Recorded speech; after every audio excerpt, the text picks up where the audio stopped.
Tonight, we step back in time in this special flashback episode. You'll hear my story, and you'll also see moments that have never been shown before. This is Hunters and Horrors. We chase the unexplained.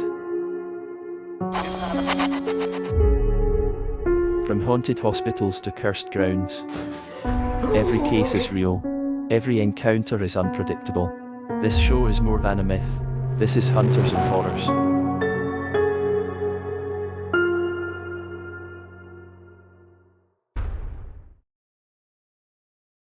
Which case still haunts you the most? Well, there's quite a few. I mean, there's Birkwood Castle with the stone somehow, flying in my direction. And there was also the weird vibes of Clun Park. But the one that kind of strikes my memory is actually Jedburgh Castle. Now, when you experiment the cat ball, they can't go off unless you touch them. And the fact that we caught on camera that they were not touched, we weren't anywhere near them, and the fact that they actually went off themselves is still kind of gives me that kind of spooky vibe. First investigation, if I remember right, that me and Nico just went to Birkwood Castle on our own. So Misha, what are you expecting? I'll be disappointed if I don't get anything. And I think Nico would even tell you that it's just, I did not want to go in that building. I had a really bad vibe. We're already inside. Okay.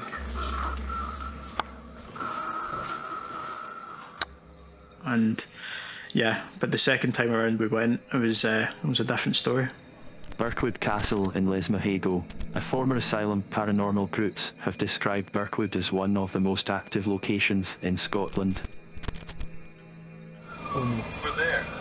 Oh, no. Whoa, over there. Whoa, over there. Whoa, over there.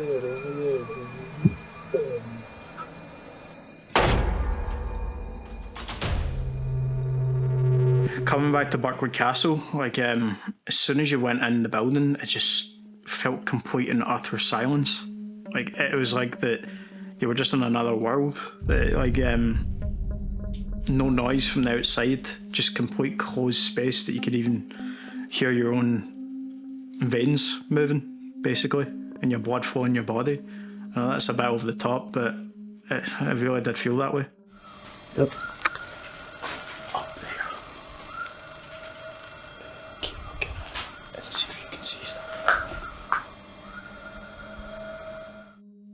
I think from watching a lot of YouTube and all these paranormal investigators that you watch before and stuff, like Sam Colby and your main kind of paranormal investigators that I love watching, even Nook's Top 5. You watch some of these things and it really does scare you, and I always worry if I ever encounter something like it. Yeah.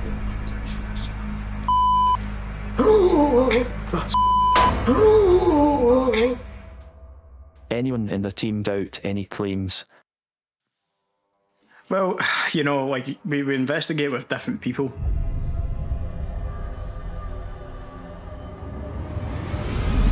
I would say that when it comes to that, I think it's each to their own. And but I think that everyone was quite neutral with what we experienced. And I think no one can actually deny the proof that was in front of us. Mitchell. Trust what you want. What? Did you hear that? What? Jesus, you alright? Yeah, just there was some weird.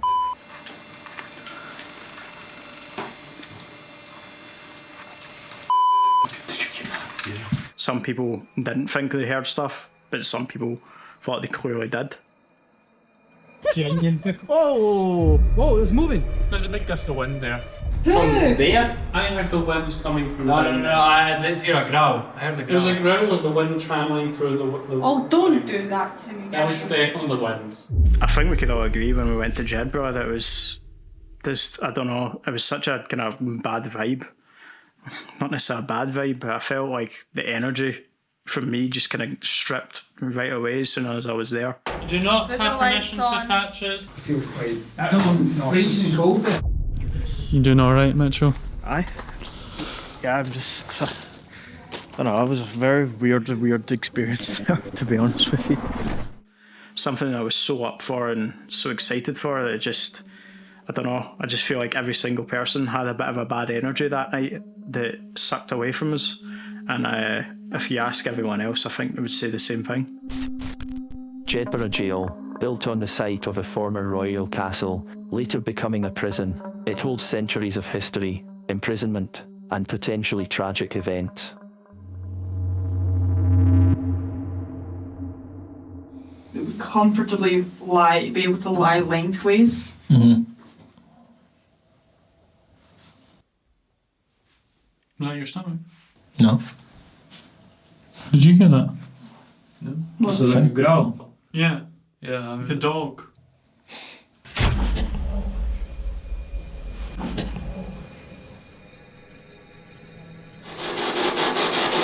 What is your name?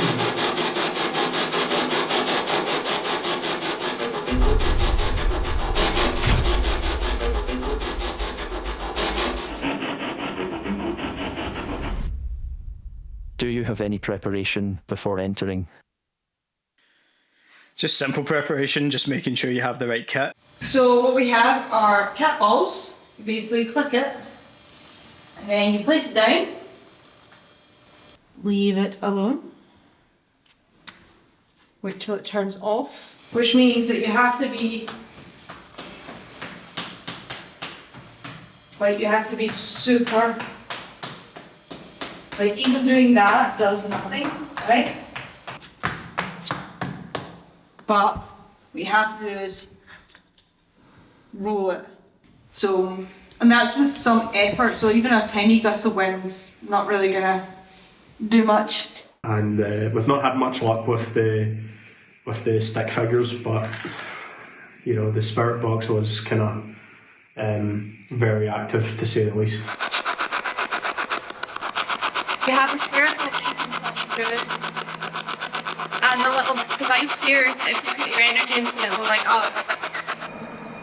Anyway, here I've got a recorder where we can ask it questions, and when we play it back, it will, if we basically ask a question, wait 10 seconds. If there was anything said in the room, it will be picked up and the only thing. Yeah, but you need to be really quiet so no one moves about. Using the voice recorder I've got sitting on my knee, so if you speak, we will be able to hear it when we replay it. 4, 3, 2, complete silence.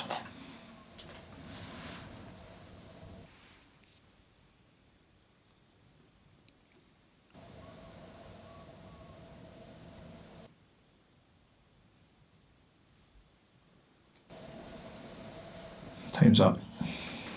did you hear that? It was like a whistle. Okay, so in 4, 3, 2, complete silence.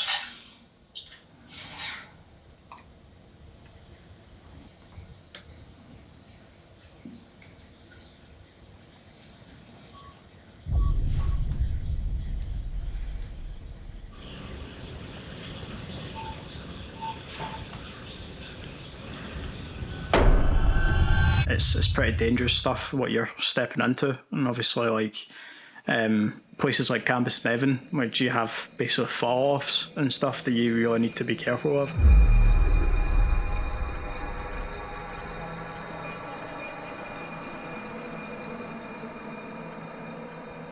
Urban exploration, at the same time that you're doing paranormal investigating, it's not really something that you can just do as something for fun. You really need to be careful with it.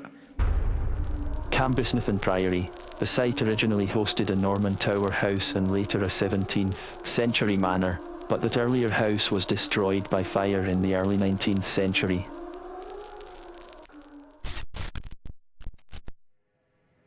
I would say when we went to Balrossi, as much as not much happened, I remember when we went down in the basement, there was a very weird vibe there.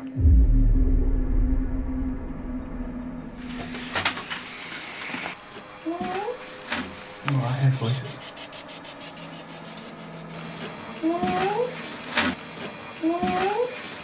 Have you got anything to say? I don't know what it's got. You smell that? I had voices as well. It's definitely changed. It didn't smell. Yeah, it didn't smell it. I felt like we heard children moaning. Now, it could have been someone putting on that kind of impression or whatever. But another kind of incident was that you just never know with people that you actually that you encounter in these places. Oh, no way! I've met some very lovely people that have just offered us a wee go at a Ouija board. Now, I never would have thought in my life I would have done one of these things. Yeah, so he said he died in 1904. It said 1904, so I don't know if that was 1944 or 1904. Okay. And he said that he fell, and that's how he died, and that he worked here. And there was just a very weird kind of feeling after we did that. And I think Nico would say the same, that even the day after, I had a very terrible sleep that night and stuff. There was just something really off about it. Did you die here?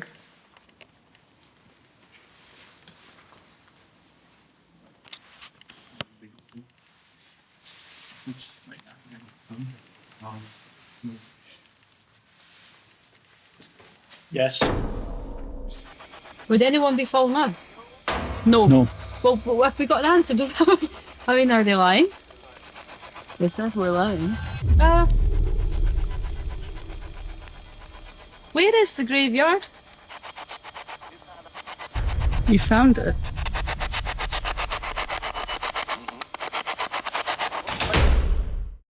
I was definitely scared, and sometimes.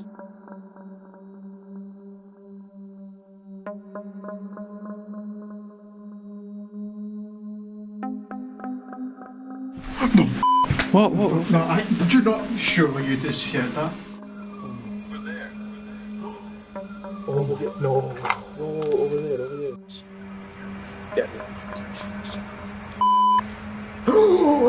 That's What? especially when we were all at Clun Park, when we were going up to the top floor of one of the buildings.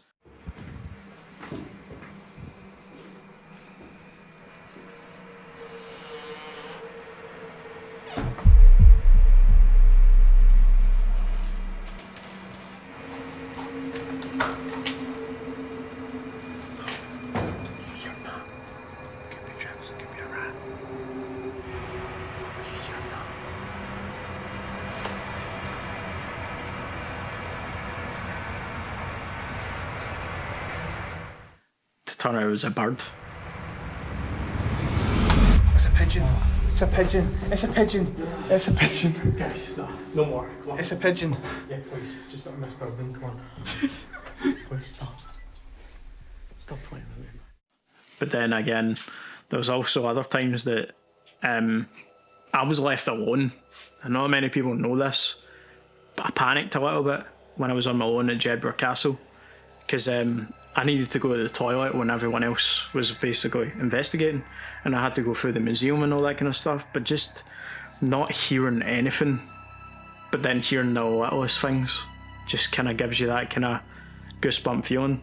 And like being alone in those kind of situations really did not make you feel good. But when stuff does happen, I do get scared, but at the same time you just calm yourself and you just say, well, what is it? And, you know, going up to that top flight of stairs when we did the experiments. Or did you murder someone? Why? Well, I want to know why you're here.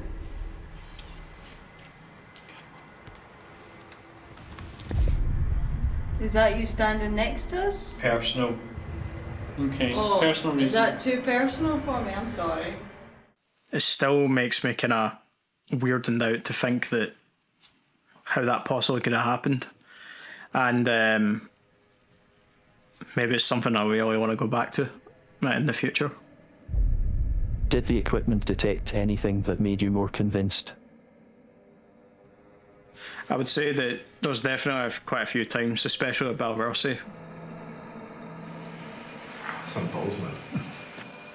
Your phone's possessed. Mitchell. That's it, Mitchell.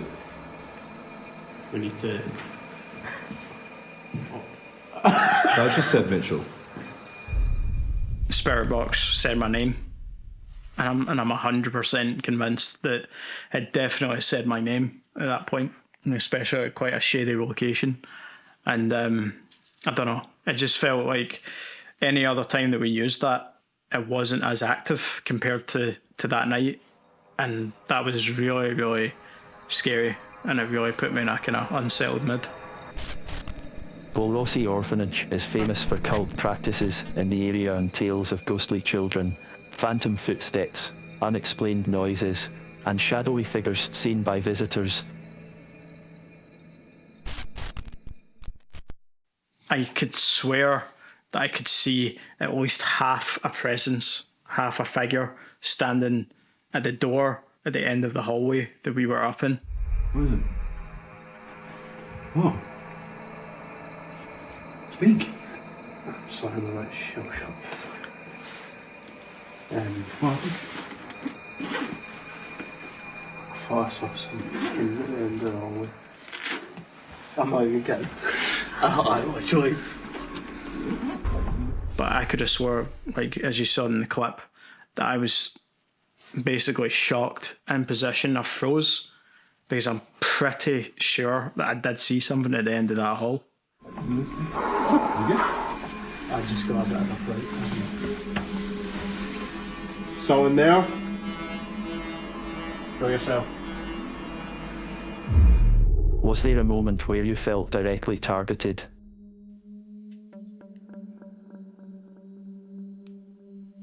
Probably the night at Quinn Park, you know, when I got the scratch, and I was alone at one point in the kind of rectangled kind of shape of the flats. Yeah, I don't know.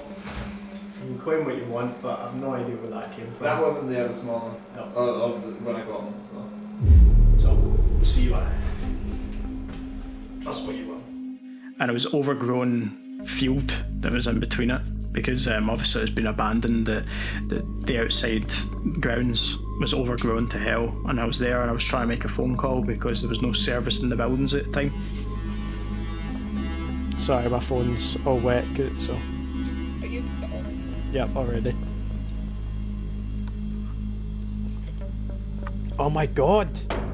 I was there on my own without Peter and Nico being inside the buildings, and it was pretty scary, but like ever since that moment I just felt there was just such a bad vibe, and you know, that kind of over the shoulder moment that you just felt like something was always watching you.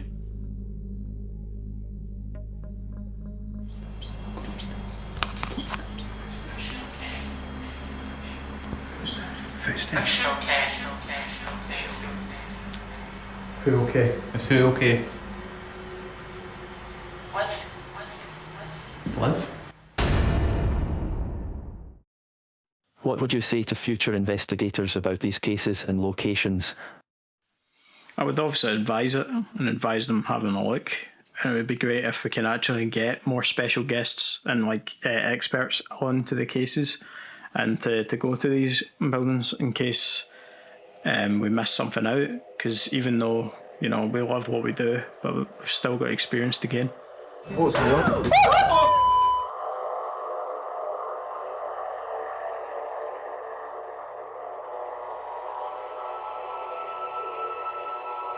Now, as much as we do have some interesting footage and very, you know, very suspicious times, I still think that if we can continue, it'll be interesting to see what we can find next.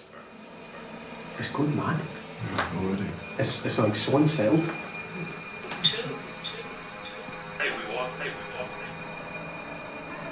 What do you want?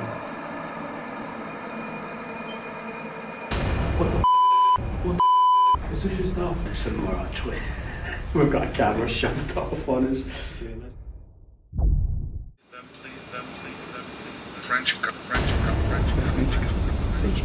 French go. Just stay silent for a bit. I know, come on, I did seek someone. Who would you like to do the Estes method in the cell block 18? If you're able to. I'm out here. Now, whether you believe in spirits or the power of memory, some stories really never end or get told. They just linger, waiting to be told again.